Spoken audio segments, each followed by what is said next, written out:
So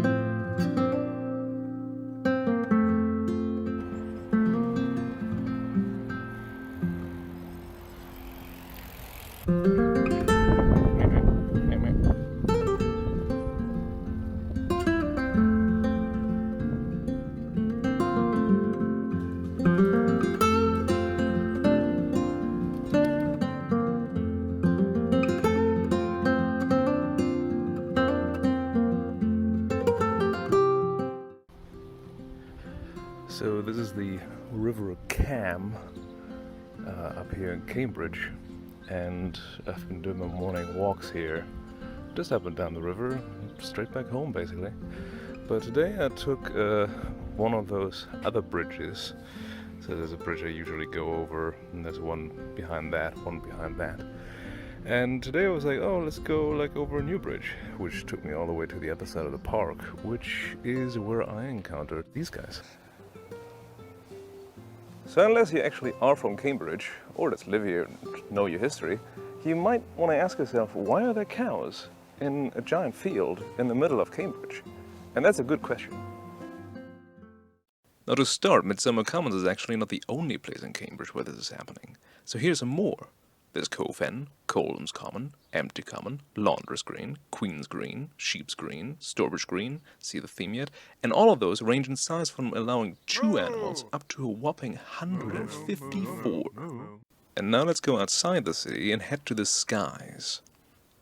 In the 1600s, a wealthy landowner started to drain the lands of Cambridgeshire and Norfolk in an effort to turn the marshlands Cambridge was founded on into farmland and divert and shorten rivers. This was much to the chagrin of fishermen of the area. Everything you see here used to basically be swamp, and the reason anyone who owned land or property in Cambridge was allowed to have their animals graze in dedicated areas around the city. Now here's the thing, the practice of having your animals graze in the commons has been around since roughly the 12th century, and it is now 2020. So why do you still put your cows here? I found 2 reasons for that. One of them is cost. Looking through the Cambridge City Council Act from 1985 and its subsequent amendments, it's a lockdown, what are you doing with the time? The cost of having your animals graze here for the season is £65 per head. So it's much cheaper and less fuss than buying and upkeeping land or the property tax associated with it outside of the city. And then there is exposure. Midsummer Commons, for example, is full of a rare cow breed called a red pole that can both be milk or meat cow. So putting them there makes it basically into an easily accessible showroom for potential buyers like local butchers, milk farmers or breeders. That's not too far-fetched because the cows are hugely popular. See, in other cities, industrialization and denser city structures drove all these urban herds out. So London doesn't have any, and neither does rival city Oxford. They're so popular that they have their own Twitter feed and a whole art project dedicated to them coming up next year. Which brings me to the last question of the video. Why is this important? It's just cows after all. It's important because it is one of many little stories hidden away in plain sight because we're too busy to stop and simply ask why. It's an exercise in curiosity. Thank you very much for watching this video. I would really enjoy doing more of these because, well, it's still lockdown here in the UK and I can't really go out with a drone. And I think I need to expand what I'm doing and find more curious things in and around where I am. If you if you like this, then maybe subscribe.